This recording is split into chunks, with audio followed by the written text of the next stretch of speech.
On va aller droit au but, le FOMC s'est réuni hier et la décision qui a été prise, c'est qu'il ne s'est rien passé, aucune baisse de taux, mais malgré ça, le Bitcoin, Ethereum, les actions et le marché de façon générale a pump hier. Alors si tu veux comprendre pourquoi les marchés montent alors qu'il s'est rien passé, et bah t'es exactement au bon endroit, on va décortiquer tout ça ensemble. Alors pour ceux qui n'auraient pas suivi, hier, le mercredi 7 mai, on a eu la Fed avec Jérôme Powell qui se sont réunis et qui ont décidé de ne pas baisser les taux d'intérêt. Je vous ai d'ailleurs sorti un article à ce sujet sur mon média, donc pour ceux qui savent pas, j'ai le média Investix.fr, l'un des plus gros médias francophones de crypto. Donc tous ceux qui veulent un peu de data, de macro, de news et de prédiction, d'analyse technique, on partage tout ça sur nos articles. Donc il y a des articles d'un peu tout et n'importe quoi tous les jours sur le média Investix.fr. Donc je vous invite à aller checker ce qui se passe un peu tous les jours. Et d'ailleurs vous êtes de plus en plus de lecteurs sur le média et ça fait extrêmement plaisir. Donc hier on a eu Powell qui a décidé de ne pas baisser les taux d'intérêt, et pour comprendre ces décisions, il faut essayer de commencer par le commencement. Donc on va replanter le décor global. Si on se rappelle bien, depuis début 2022, donc sortie un peu du Covid, on a la Fed qui a mené vraiment une politique monétaire ultra agressive aux États-Unis. On a eu une hausse des taux hyper rapide pour lutter notamment contre l'inflation qui était historiquement très élevée aux US, et résultat, on s'est retrouvé très rapidement avec un crédit qui était asphyxié parce que les taux étaient extrêmement hauts. On a eu des marchés sous pression, tout le marché de la tech également qui était sous pression. On a eu une grosse chute de toutes les valorisations des entreprises tech aux États-Unis, mais surtout un ralentissement de l'économie réelle aux États-Unis après cette grosse hausse de taux agressive de la part de la Fed. Et aujourd'hui, pour comprendre le contexte dans lequel Jérôme Powell se situe, il faut savoir qu'on est dans une phase de transition, c'est-à-dire que l'inflation aux États-Unis est en train de baisser lentement mais sûrement, mais de l'autre côté, le chômage commence à remonter petit à petit. Et du coup, on a Jérôme Powell qui se retrouve dans une impasse. Il peut pas rester hawkish trop longtemps, sinon il explose le marché de l'emploi aux États-Unis, et il peut pas baisser les taux d'intérêt tout de suite parce que sinon il risque de relancer l'inflation. Donc dans ce contexte-là, qu'est-ce qui va nous faire ce qui s'est passé hier, la réunion du FOMC du 7 mai? Absolument rien. Il va juste temporiser, il va pas baisser les taux, il va pas les monter, il ne va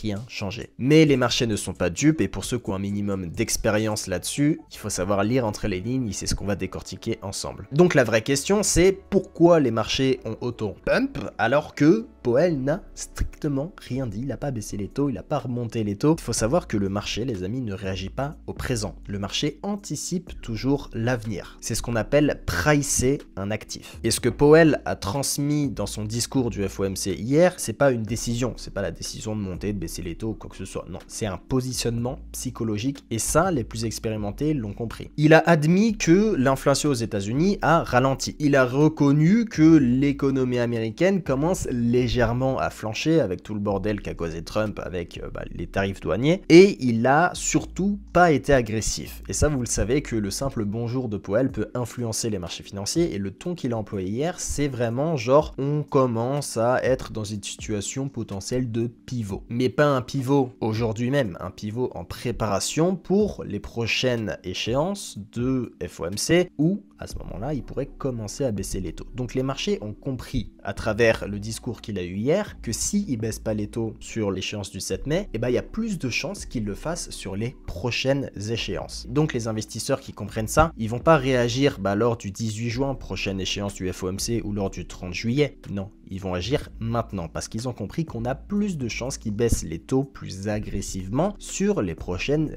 échéances. Et donc voilà pourquoi le Bitcoin a pump comme ça hier, juste après la réunion de Jérôme Powell. Vous avez tous les investisseurs institutionnels, tous les traders pro, les desks de dérivés qui lisent ce calendrier-là comme un jeu de pricing dynamique. Pour que vous puissiez comprendre, ils savent que dans les mois à venir, que sur les prochaines échéances du FOMC, le taux de probabilité qu'on baisse les taux s'élève. Et du coup, ils agissent maintenant en achetant impulsivement plutôt que d'acheter le jour de l'événement où il va réellement baisser les taux. Et ça, c'est le principe fondamental dont je vous parle régulièrement dans mes vidéos, dans le trading, dans la crypto-monnaie de façon générale. Il faut acheter dès qu'on a une rumeur, dès qu'on a des attentes, dès qu'on a des projections, et il faudra vendre lorsque l'événement réel arrive, lorsqu'une nouvelle est confirmée et lorsqu'on est sur le fait accompli. La vision de votre trading que vous devez avoir à travers une news comme ça qui est tombée comme celle d'hier, c'est que tout le monde a compris, que de base on partait sur potentiellement 4 baisses de taux en 2025.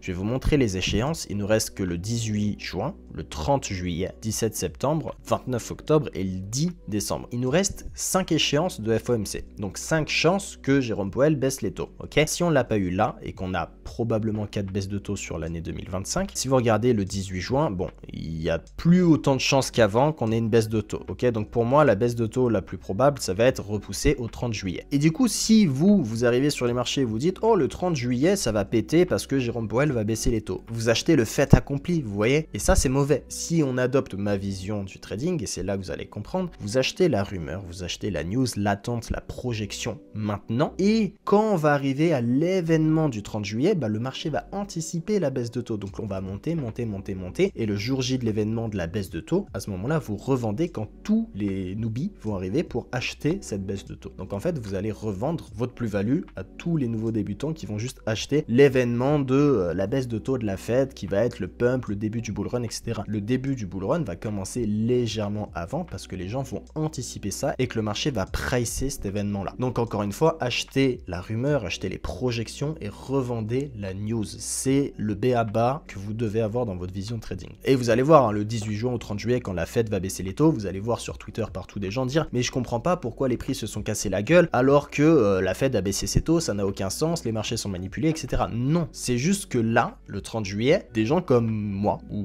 les gens de mon groupe qui regardent ce que je fais et qui ont ma vision, on va juste prendre nos bénéfices quand tous les acheteurs vont venir sur le marché. Simple comme bonjour. Voilà, c'est une prise de bénéfices. Le marché va sûrement baisser de 5-10% et ensuite on va repartir tranquillement. Et sur les prochains mois à venir, à ce moment-là, la liquidité sera apportée sur les marchés et petit à petit, on aura une autre phase haussière qui correspondra à la baisse de taux de la Fed, à la réinjection de liquidité sur des actifs à risque et c'est là que les crypto-monnaies prendront un vrai rallye. Mais le pump qui va se passer entre aujourd'hui et le jour de la baisse de taux, c'est juste du pricing. Ensuite, ça va se casser la gueule parce qu'on va prendre des bénéfices quand tout le monde va vouloir acheter. Bref, je pense que vous avez compris la logique, pas besoin de me répéter 10 000 ans. Donc ça veut potentiellement dire que le mois de mai et le mois de juin risquent d'être assez puissants et que les retardataires qui arriveront en juillet et qui commenceront à recharger dans tous les sens vont peut-être se faire dump à la gueule étant donné qu'il y aura une prise de bénéfices massive de la part de pas mal de monde expérimenté sur les marchés. Donc si on part sur les graphiques, d'ailleurs rappelez-vous de la dernière vidéo que je vous avais fait où je vous parlais d'un BTC à 98 000 $ sur la semaine à venir. Étant donné que je tourne la vidéo le lundi 28, donc j'ai ma nouvelle semaine à moi qui a commencé. Donc la semaine dernière, on a quand même clôturé à des niveaux assez importants sur la bougie weekly. On a clôturé au-dessus des 0,38,2, donc au-dessus des 93 200 $, qui est pour moi un très bon signe pour qu'on aille chercher potentiellement du 98 000 $ sur la semaine, les semaines à venir. Si encore une fois, toutes les tensions géopolitiques se calment. Et bah c'est fait, on est actuellement aux 99 000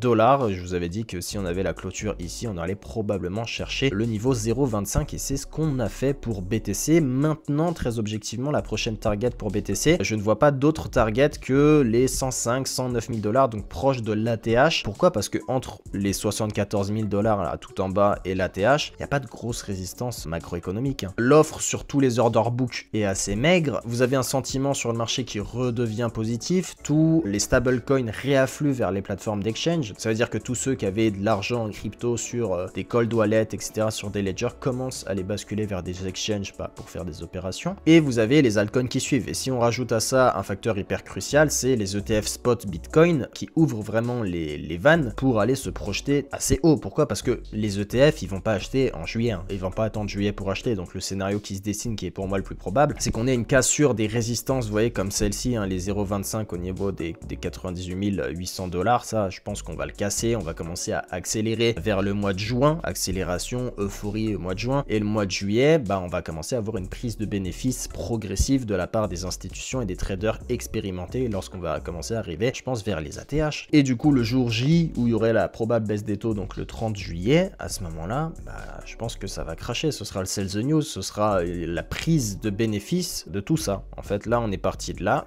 on a fait ça, on va faire ça sûrement, et ça va être la prise de bénéfices ici. On risque d'avoir une correction de 5-10%, et vous allez avoir tous les nouveaux entrants qui vont penser que c'est le début du bull run, etc., avec la baisse des taux, qui vont rentrer sur les marchés, se prendre moins 5, moins 10% dans la gueule, et qui vont commencer à pleurer sur Twitter, je comprends pas, les marchés sont manipulés, etc. Donc voilà le scénario qui est pour moi le plus probable et qui se dessine tranquillement. Je vous avais d'ailleurs fait un plan sur Ethereum également dans ma dernière vidéo, en vous disant qu'on avait cassé cette trendline baissière et qu'il fallait attendre la cassure de l'OBV pour commencer à casser les 1900 sur Ethereum. Je pense qu'Ethereum c'est pas mal, on a surtout cassé une belle trendline en daily, voyez ici on avait une belle trendline daily sur Ethereum qu'on est venu casser et on est en train de faire l'espèce de pullback dessus et à la fois sur le niveau du gap CME. Donc ce sera à surveiller pour Ethereum. Le prochain niveau très chiant, hein, ce sera les 1900 $. On pourra aller target potentiellement sur cette semaine qui arrive si les tensions entre l'Inde et le Pakistan ne nous affectent pas tant que ça, et si le deal qui est en train de se passer entre les US et la Chine continue d'aller entre guillemets bien. Donc voilà, c'est quand même une bonne chose de voir que Ethereum commence à péter ces niveaux-là. On vient faire des cassures de structure, et si je vais regarder sur l'OBV, donc le volume d'équilibre, ce qui est en train de se passer, on n'a pas encore réellement cassé cette trendline-là. Je vais vous la tracer. Sur l'OBV, vous voyez qu'on se fait rejeter. Pour l'instant, on n'a pas cassé cette trendline baissière-là. Tant qu'on la casse pas, je pense qu'on n'ira pas chercher au-dessus des 1850 $ pour Ethereum. Donc s'il faut vraiment surveiller sur Ethereum, c'est cette trendline baissière en daily sur l'OBV, et une fois qu'on ira casser ici, potentiellement qu'on passera, vous voyez cette fameuse résistance, cette zone de polarité que j'ai tracée sur Ethereum, je l'ai tracée entre les 1850 et les 1900 $. Voilà, pour Ethereum, ce sera la prochaine zone à passer. Si l'OBV casse, on ira chercher ces niveaux-là, et pourquoi pas ensuite se réfugier au-dessus des 2000 $. Ce sera le prochain step pour Ethereum si tout se passe bien et tout continue d'aller bien, qu'on a toujours les infos, les institutions qui continuent de pousser. Et ça, c'est ce qu'on avait fait également. Cassure de l'OBV qui est arrivée ici, et juste après, vous voyez Ethereum qui a pété et qui a cassé le niveau des 1900, comme j'avais dit dans la dernière vidéo, les gars. Donc pensez bien regarder les vidéos. Je vous donne des plans à chaque fois, c'est pour que vous puissiez les trader. Et j'avais également donné Solana dans ma dernière vidéo. Regardez le RSI, regardez les volumes, etc. Donc je pense que Solana peut être assez intéressant à trader pour la semaine à venir, pour déjà au moins aller chercher ces niveaux de liquidité là, qui vont se trouver aux alentours des 155 $.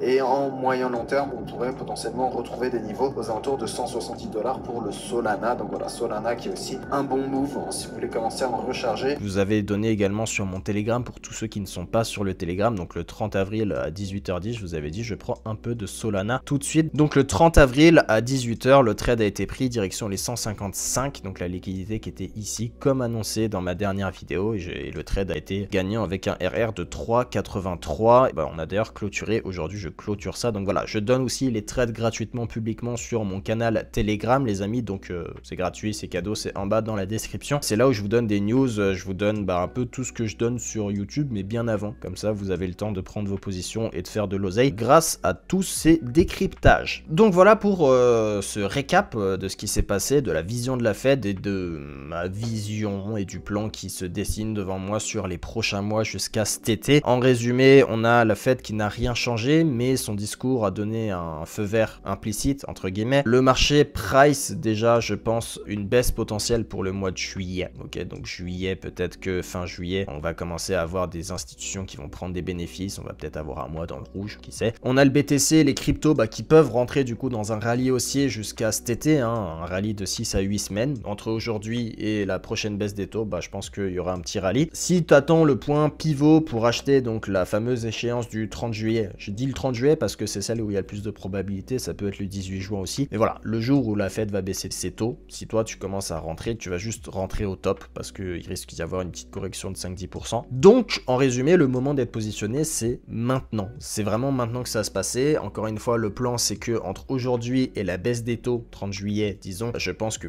on va commencer à casser des résistances et accélérer progressivement, rentrer dans une mini euphorie. Le jour où ça va arriver, tous ces gens qui ont fait ce bénéfice vont prendre leurs bénéfices, donc petit dump sur les marchés. À ce moment-là, petite panique, les gens qui disent mais je comprends pas la baisse de taux, etc. Et progressivement, à partir de la baisse de taux jusqu'à potentiellement octobre 2025, disons, à ce moment-là, je pense que le fait d'avoir baissé les taux va ramener progressivement la liquidité, ce qui va faire qu'on va connaître une autre jambe haussière sur les marchés. Voilà le scénario, vous avez tout. Tout est là, enregistré, faites vos plans et commencez progressivement à prendre vos positions. Je pense que c'est maintenant qu'on commence à rentrer dans un petit rallye. C'était Romain pour ce petit débrief, récap. J'espère que ça vous a plu et que vous partagez ma vision. En tout cas, si c'est pas le cas, n'hésitez pas à me le dire en commentaire. Je suis ouvert au débat. Bisous à tous, ciao.